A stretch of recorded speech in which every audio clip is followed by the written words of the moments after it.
Welcome back, guys, to another episode of Talking Side by Side. I am here with Jake from Dirt Dudes. How are you, man? Good. How are you, man? I'm happy to have you here. Dude, I'm super pumped about today. Today will be my first day off-road in Michigan, actually, so it's going to be an awesome time. Tell us what we're riding in today. We got a 2022 Polaris Razor Turbo R, Dirt Dudes edition, built by Hardcore Performance, and it's got MTS suspension, aftermarket Assassins, bolt-on engine components, and it's got the whole works. Really loving this machine. It's treating me very well. We've taken it all over the country and hasn't let me down yet, knock on wood, you know, so. All right, well, let's get to it.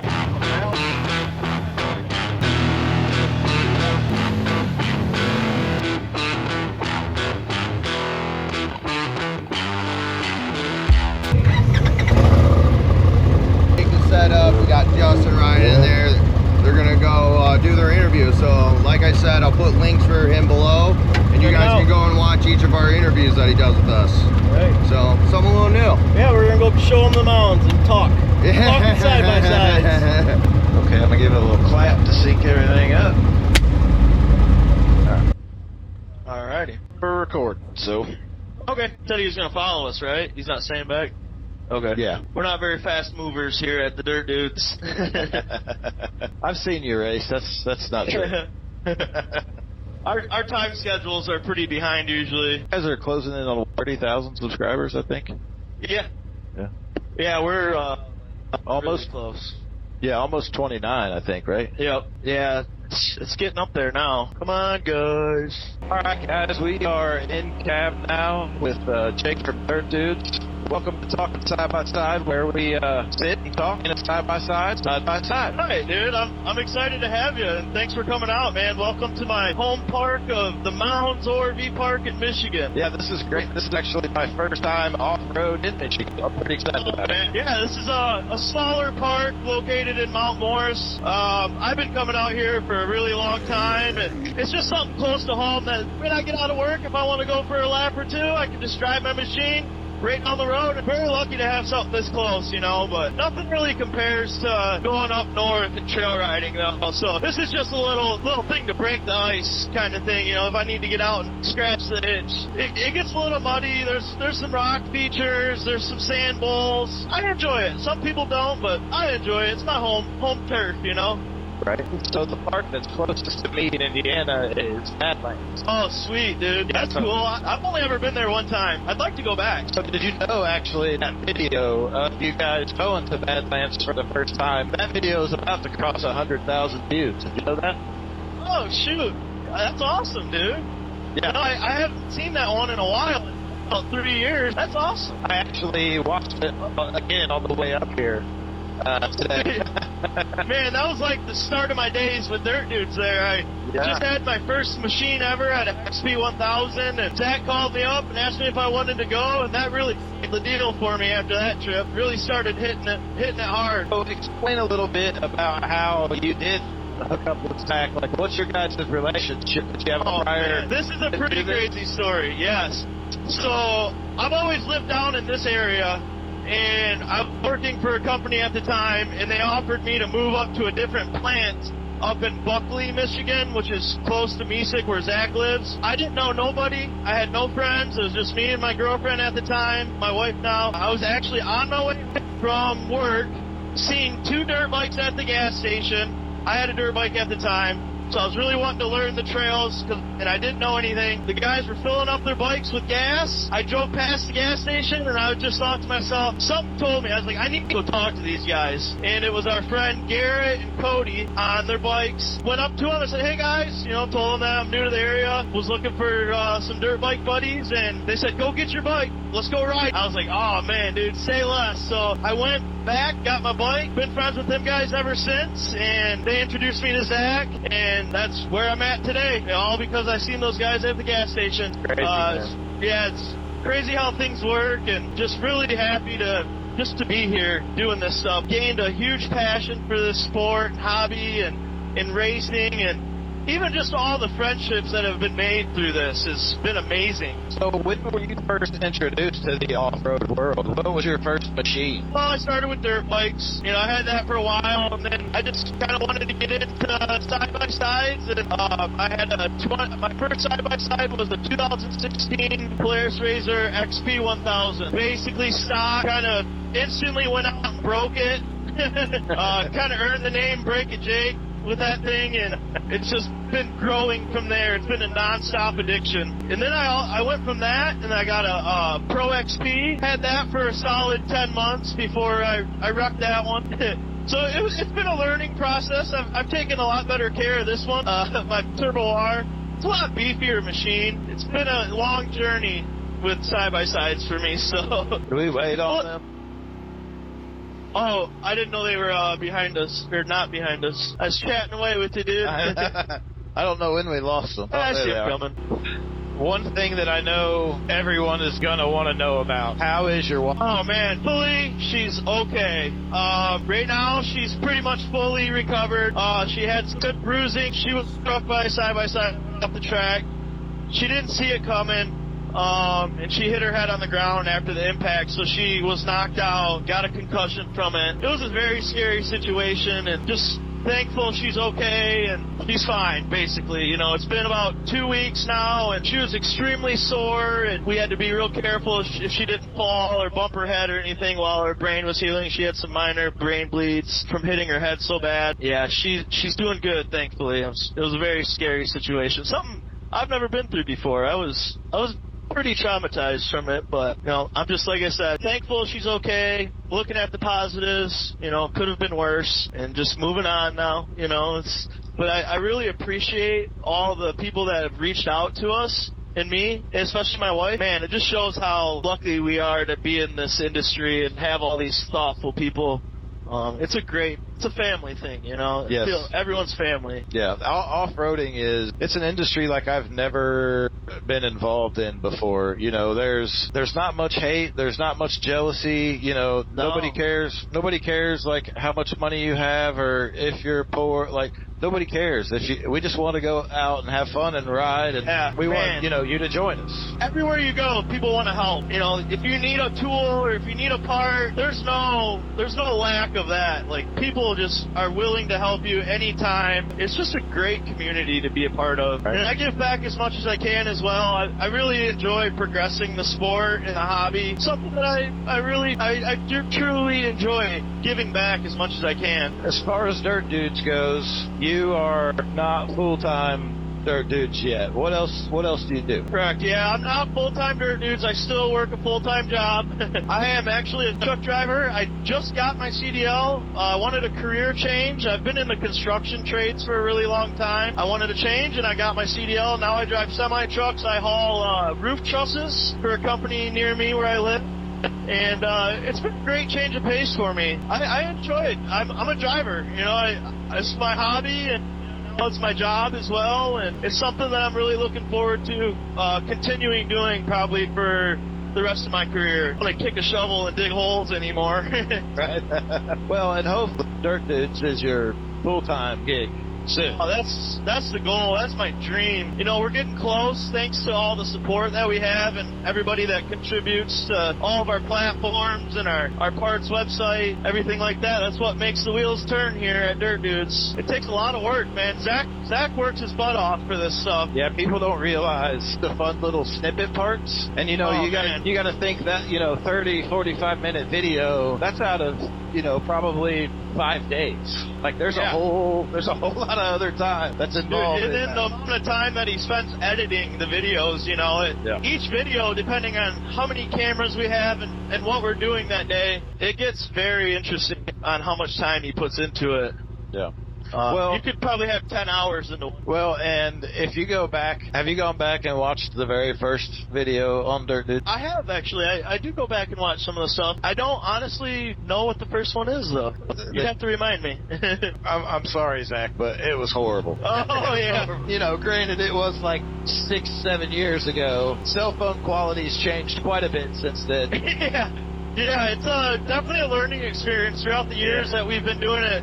We just get better and better, making it easier, doing most of our videos, we do all in one cut. We try to stay as real as we can with it. We don't really edit anything out. We're not fake, we're real genuine dudes out having fun and making friends. Piggybacking off of, the going full-time sort of thing. Channel's close to 30,000 subscribers right now on YouTube. Yeah.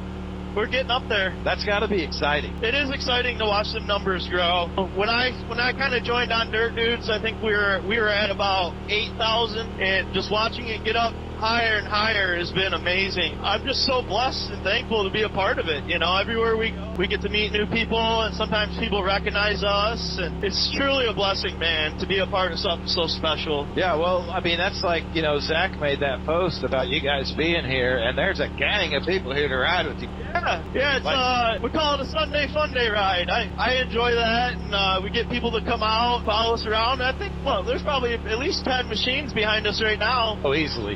We got some troopers out here, it's a little muddy. We got some rain here last night, but a little mud don't hurt, No, not at all. Never scared of a little bit of mud. You guys' motivation and inspiration on creating videos. I know one of the reasons I started doing Talkin Side by Side is because that was something I was struggling. I was just so burnt out on stall videos or the how-to videos or kind of riding videos. So how do you guys, keep that spark ignited? Oh, dude, passion, my enthusiasm for the sport, being able to go out and ride with my friends and have fun. That's the main thing I focus on is, just the enjoyment of doing the thing that I love the most, and the videos come with it. We're documenting our memories, and luckily we have the Dirt Dudes following, and everything that comes with it is just all a bonus to me. I'm just truly in it for passion and how much I enjoy doing motorsports and off-roading. All right, so let's talk a little bit about Crash-A-Palooza. Ooh, my favorite. That's an event that we put on. It's at Twisted Trails Off-Road Park in Kokomish, Michigan. We've been doing it for 3 years now. This year will be our 4th. It's turning into something really awesome, man. Yeah. We're really excited to be able to do it. Yeah, that's great. So I put on events. I've done a couple different ones. I had one called Mud and Mayhem. I had one called Bands in the Boonies. But the one that I'm doing right now is called Backyard Mud Fest. And we do that down in Mississippi at B&B Off-Road. And I also have one out at Burning Rock Off-Road Park in Virginia this year. So the amount of work and effort and planning that goes into those things, man, it's outrageous. Yeah, it's definitely a task. The first year that we did it, we kind of winged it. Second year, we got more organized. Last year, we were pretty well on it. After doing some UTV takeover events, we kind of learned some things on how to operate an event and keep a schedule. There's an itinerary that we got to uphold, setting up for events, because we do 4 or 5 mini events inside Crash-A-Palooza. We do drag racing, we do a barrel race, we do a mud bounty course, getting all that lined up, getting people in line, and keeping the track orderly. Last year, I worked my butt off. Yeah. I definitely did, yeah. Yeah, it was pretty crazy. It's just a constant day of, running from place to place and putting out fires. I was on my toes the whole time. Yeah. You'll have staff and stuff that aren't used to dealing with that amount of people, or I know at my events, man, we get a huge Saturday morning, huge. Then they're, that's lined up, out past the road for hours and hours and hours. Heck yeah. But it's steady moving. And I know sometimes some people panic in those situations. You gotta run and put out this fire, and then you gotta run to the stage and figure out what they're doing with the music, and then you gotta run to the track and figure out what's going on with the racing. It's a lot of work, no doubt. Yeah, I mean, it's months of planning. It's not, you don't just, decide 2 weeks ahead of time, I think this is what we're gonna do. It's a lot. So, the fact that you guys, your event's growing, and I keep hearing about it, man. Yeah, this year's going to be a good one. Yeah, that's something to be super proud of, and I'm going to try to make it up this year. So that'd be awesome if you did, man. We'll definitely help you out. We can get you a place to stay or whatever you need, no doubt. Well, I appreciate I would love to have you. Yeah, it'd be fun to come up for sure. And Mike, he's a guy that's followed me for quite a while. He's back here with us now. He was the guy that was filming us earlier. Yeah. Super nice guy. And when he saw that I was going to be up here today, he was like, "Dude, I'm coming. I don't care. That's awesome. You know what's happening." So, and we like to have a good time. This park so far is pretty awesome. Yeah, it gets a little muddy, but I know the spots. There's some spots out here that don't look like much, but you can get in trouble in a hurry here. So let me ask, how do you divide the responsibilities between the two? It's definitely teamwork. Kind of just happened on its own kind of thing. Zach does all the business, the major stuff, and he does all the editing. I do a lot of the social media. I respond to emails, and I also process all the orders for the parts website. It's a teamwork. It's a team effort to do this stuff. One person can't do it all by any means. It's not easy. It takes a willingness to want to make it work. You know, I work all day and then I come home and take care of parts orders, answer questions. You know, we get a lot of people asking us questions about, you know, what should I do with this clutch kit, or what do you think about it? And so, like I said, I handle a lot of that stuff. And Zach's definitely more of a businessy kind of guy when it comes to talking. He's a lot better at it than me. So he handles all that just fine, and I just do the social aspect of it. Yeah.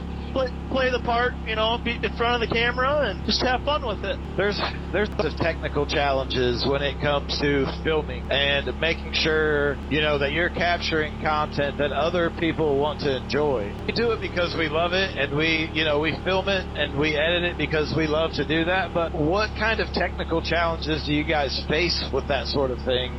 Well, the biggest technical challenge that we have with the videoing is making sure your darn batteries are charged. And then I'm a pretty antsy person when it comes to showing up in the parking lot, getting ready to go. It takes time to get the camera set up. You know, we got camera on my cage, camera on the back, or camera on my helmet. Then, you know, Zach's got that. So we have to get it done to make it work. Got to get the camera equipment out, set it all up, make sure the batteries are charged the night before. It's stuff that you don't really want to do. You're just worried about getting out there and having fun and going riding. Right. But you got to do it to make it work. So that kind of gets me sometimes. You know, I'm always like wanting to go, and you got to take the time to do it. You know, there's a lot of work into making these videos happen. You can't just turn a camera on and go. You know, there's a lot more to it. Well, you got to find obstacles, and then you got to stop, and you got to film those obstacles.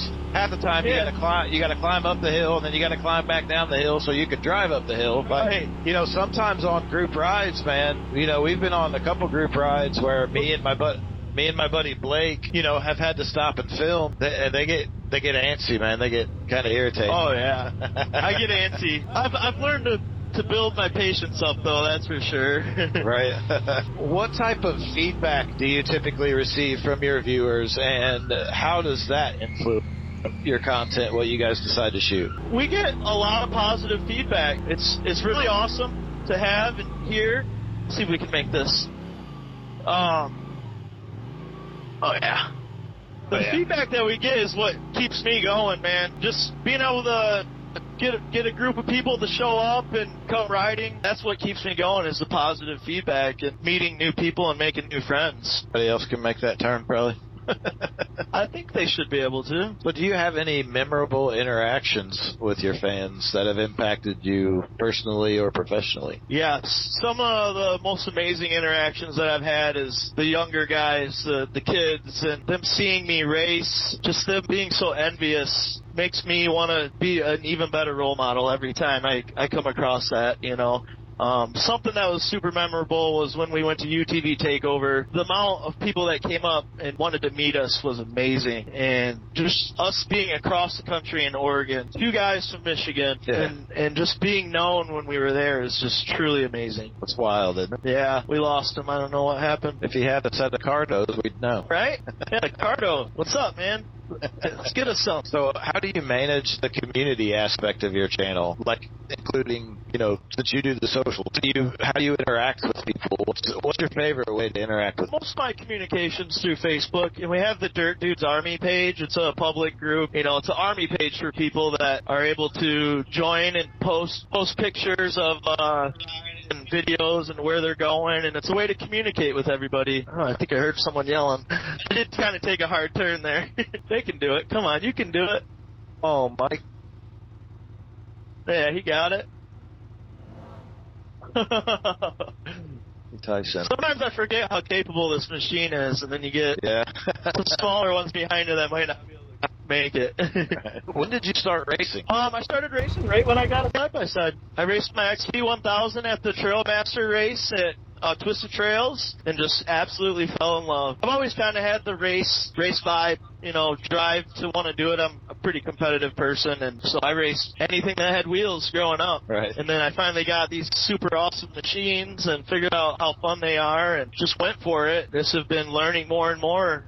Being able to do the Red Bull Scramble series was amazing. Yeah. That was a huge step up the race world for me. Really put it into perspective. It got interesting for us, and then kind of after that, kind of stepped back a little bit, figured out how expensive racing is. It's not cheap. When we did the Red Bull stuff, we were out in California, and you got guys flying their private jet out to Glamis and hopping in their Razor and racing, and we're out there doing it all on our own, competing against some high dollar stuff. But it didn't stop me. I built this Turbo R to race, and we got the race series that we're doing this year for the Track Wars, and we're going to continue doing that. And then we also have Trailmaster race series. I missed the first one. I think I'm going to do the next one. It's at the end of this month. Yeah, I have a huge drive and passion for racing. I'm a pretty competitive person when it comes to driving. What was the feeling like at your first race, like before you took off for the first time? I used to get so nervous. Insanely nervous. I'm a pretty big overthinker, so I would just, a million things would be running through my mind before a race, and I'd get really nervous, and maybe about not doing good or something like that. And then I remember some of my first races that I qualified in, I ended up qualifying pretty high up on the pole, and as soon as that flag waves, all the nervousness kind of goes away, and it just turns into intensity, and just being locked in on trying to make it. I feel like that nervousness is just your built up adrenaline getting ready to kind of just bust out. Yeah, I'm the same way. When I get nervous like that, I feel like I perform better when I'm nervous. Yeah, I definitely zone in as soon as that flag waves and it's go time. It's like flip of a switch. I call it race mode. Dad gives me a hard time all the time. He's like, "Oh, you're overthinking it. What are you so nervous for?" He's like, "As soon as you get out there, you flip that switch and it's time to go." And I'm like, "All right, kid, I know. I got this." He's not making that, and I don't know why. He needs to lock it instead of just regular. He can go around it a little bit, like if he went over and around, but yeah, I think he's gonna figure it out right now. Got my Obar Lynx tires driving me through it. Yeah, I've seen a lot about those tires recently. Yeah, they're great tires, dude. They're doing good for us. It's been awesome. Oh, that guy made it. Well, if you had the opportunity to collab with any other creator, who would it be and why? Oh, that's a good question, man. There's a lot of them out there. I look up to a lot of people. Everybody loves Cletus.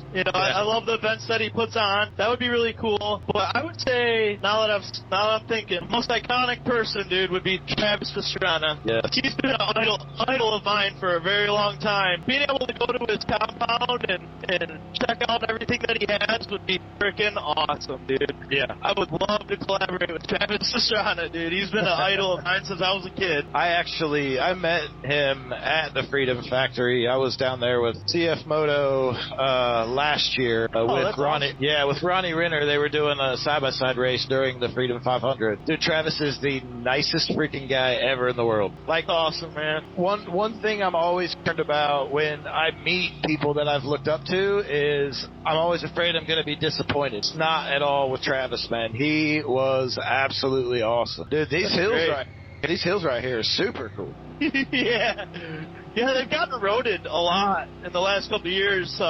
They used to be a lot taller. Like, as you can see, where it used to be, the peak there. I have like a loop that I do through here, that when I lead group rides, I try to take them through the most fun places I could find. I understand why this place is called the Mounds. Yeah, I guess back in the day, in the 60s and stuff like that, it used to be an old gravel pit. A lot of these hills here are manufactured. Like, they were just dumping. They got a lot of ponds out here that were probably old gravel pits back in the day. And nice. So you mentioned your guys' parts website. Talk a little bit about that. Tell people what they can find there, where they can find it. We have a parts website. It's called DirtDudesUTV.com. It all started with our biggest sponsor, Aftermarket Assassins. We do all drop shipping, so anybody that wants to work with us, collaborate, and get their parts on our website. We sell Aftermarket Assassins, we sell Sandcraft, we sell Atlas oars, rods. We sell MTS stuff now. You know, we're doing a lot of work with Chad Brunton in St. Helen. He opened up a suspension shop up there. Man, there's a handful of stuff. We sell light 'em up whips. They sell, you know, whips and rock lights and all that. SF Racework stuff. They make cages and doors. Quite a bit of stuff, and that's been growing quite a bit on its own as well. That keeps me busy, and I really appreciate everybody that comes, you know, to our site, buys things, and you know, we had merch on there. We're getting ready to make new stuff. Basically, you know, half of what Dirt Dudes really is at this point now, you know, business-wise. It's been great, especially the last 3-4 months for us. You know, 2024 has been doing pretty good. We can go over these little rocks here. Okay.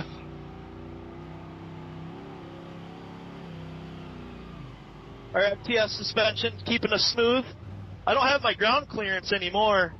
I usually run 35s on this, the O-bores. Rock scrapers, they do be pretty good. But my suspension's all lowered right now because I did that Track Wars race a couple weeks ago. And, you know, after what happened, Zach took the Razor home for me, and I haven't touched it since. So she's sitting pretty low right now. We got it all on there, really. You know, if anybody ever has any questions, you know, please feel free to reach out to me, and I'll answer any question that you have to my knowledge. That's something that I kind of take pride in is good customer service and good feedback to the people that have any questions on possibly getting some new stuff for the machine. I've noticed over the last couple of years, especially with the Expedition and the Maverick R, we're getting some more expensive machines with no kidding. some cooler technology. Do you think that trend will continue, or do you think that will kind of back off a little? Dude, I think like the trend right now is, I mean, is it ever going to stop? Like, right. You know, if they make it, people are going to buy it. But, man, it's getting to the point where how much better could it be? It's getting really impressive what they're coming out with nowadays. And, you know, being able to have an extra Maverick R is seriously pretty crazy to have. Yeah. It's kind of like you surprise yourself. You're like, this is mine? You know, like, I own this? Like, are you serious? Holy crap. It's just possible. Yeah, we're coming over here to the Sand Bowl area. See what people play. They've probably been itching to go faster. I'm just going to cruise around the outskirts to see if they start playing. All right. This is like a little spot that I like to go fast in. You know, you get to test your suspension out and all that. This is kind of like the area that Zach tried to skim at Badlands. And yeah, no kidding. and failed miserably. I did the same thing on that same hole with Rich like 2 weeks ago. That's hilarious. I would love to go back there. We should plan something. That'd be great. Dude, we could go down there and camp and stuff. Yeah. That'd be awesome. Yeah, I could me and some of my buddies could meet up with you guys. We're in Can-Ams. Oh, I'm sorry. But actually, I do, after all of this, I do need to talk to you about suspension for my Can-Am. Yeah, no problem, man. Okay. Happy to help. It's one of the best upgrades you could possibly do. It's one of the last things that I've ever done to a machine, and at this point, I'm just encouraging people to do it first. It makes such a huge difference. This machine rides awesome, bro. Like, yeah, thank you. Yeah, it's great. There's Zach. Okay, so besides the incident that happened with your wife, you guys out riding trails somewhere. What's the scariest moment you've been faced with, and how did you get out of it? The scariest moment that I've ever faced being in a Razor when I crashed at the Red Bull Snow Scramble. Up the trail a little bit, clipped a tree, flipped on my side and then on my roof, and there was someone directly behind me. And they smashed into my door, blew my door apart, broke the seat, and hit my leg. It kind of put me in shock. I was so scared that I was going to get hit again or harder, and then just kind of recovering from the initial shock of being hit. That seriously scared me so bad. I've never been hit like that before, and I was hit upside down, completely, helpless, and it was very scary. Yeah, that's a bad deal. Yeah, I was really pushing it hard, trying to win the race, and I got a little reckless, and it was something that I learned from, actually. I think back on it a lot. Going out there and driving like a madman, trying to go as fast as you can every second isn't always the best thing. Being smooth and cautious is definitely more important, because I made a mistake that day and got a little too crazy and went off the trail and caused that crash. Being hit like that seriously really rattled me. It could have been so much worse. I've been very lucky. Other than that crash, been pretty lucky on not having too many close calls or scary incidents. One of the scariest places I've ever rode, riding out in the desert, you could die there. Oh, people Glamis? do a lot, you know. Yeah. Glamis is scary. That's a real deal out there. You don't want to get stranded. You don't want to get stuck out there. That's for sure. No. Well, and you see these things of, people hit his eyes and just, sand dunes are be different.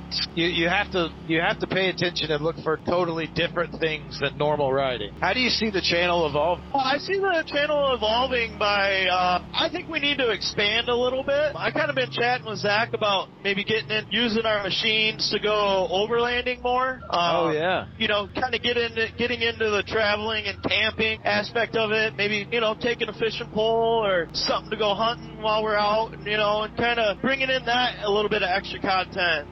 Right. With people that maybe necessarily don't have a side-by-side, but enjoy camping and being out, hunting, fishing, stuff like that. There's a lot of that to do here in Michigan. It's pretty cool. So I think our expanding is coming soon. We're going to be doing some camping trips, hopefully very, very soon. That's awesome. What advice would you give to someone who is just getting started in the off-road world, their first UTV? Oh, man, some of the first advice I give people, they're worried about big turbo machines or having the best of the best. You don't always have to have that, Right. Get what fits you best and get out there and have fun. That's all that matters. My best advice is just to do it because you love it and don't stop doing it. Keep going. Right. Get all your safety stuff taken care of. That's always important. And just, like I said, get out there and have fun. What's been the most rewarding part of this journey for you? The most rewarding thing out of all of it, definitely being able to travel like I have in the past. Being able to go to these across the country and meeting new people has been great.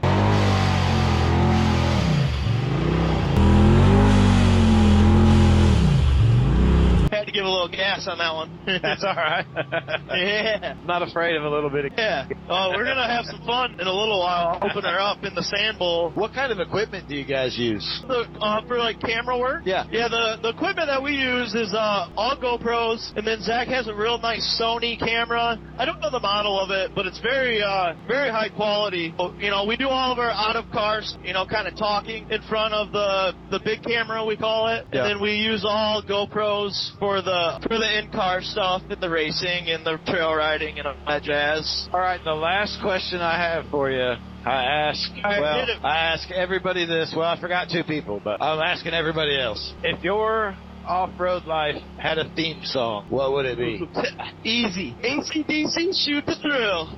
That's awesome. You've been the first one that's given me an answer, and two been like, oh, that's easy. Yeah, I like jamming out, and I've always had this thing, I hear the song come on, and when the main part kicks in, I'm just pedal to the floor, dude, just right. Let's go, just hooting and hollering, man. That's living awesome. it up. It's my favorite thing ever. Well, Jake, thank you so much for taking time out of your busy schedule to do this with me, and I know everybody that watches my stuff will thank you, and everybody that watches your stuff will be excited about this too, man. It'll give them a chance to get to know Absolutely. you. Get to know you a little bit, not in front of your camera. Yeah, absolutely, dude. And this is thank you so much. Yeah, man. Yeah, I love this concept and this platform because you don't have to worry about what your content is. It gives you guys the ability to just talk, let people kind of get to know you guys a little better, still enjoy some cool off-road scene. Absolutely, dude. Yeah, it's been great, dude. I'm happy to have you here and to talk side-by-sides with you, dude. It's been a pleasure. Yeah, it has been for me, too, and I'm hoping together sometime in the future and ride and maybe collab a little bit. Dude, we're definitely going to have to. We got to get you up north in them trails and the woods. Yeah. Go put some miles on. Spend some time out in the great Michigan woods, dude. Yeah. There's a lot to offer. I'm totally okay with that. So thank you guys for tuning in. Check out Dirt Dudes at Dirt Dudes UTV on Facebook, on YouTube, dirtdudesutv.com for parts and everything like that. And we will catch you in the next one. See you. Perfect. We're here with Zach from Dirt Dude. Getting used to this, it brainwashed me. I almost really thought I didn't need to freaking have a fast vehicle.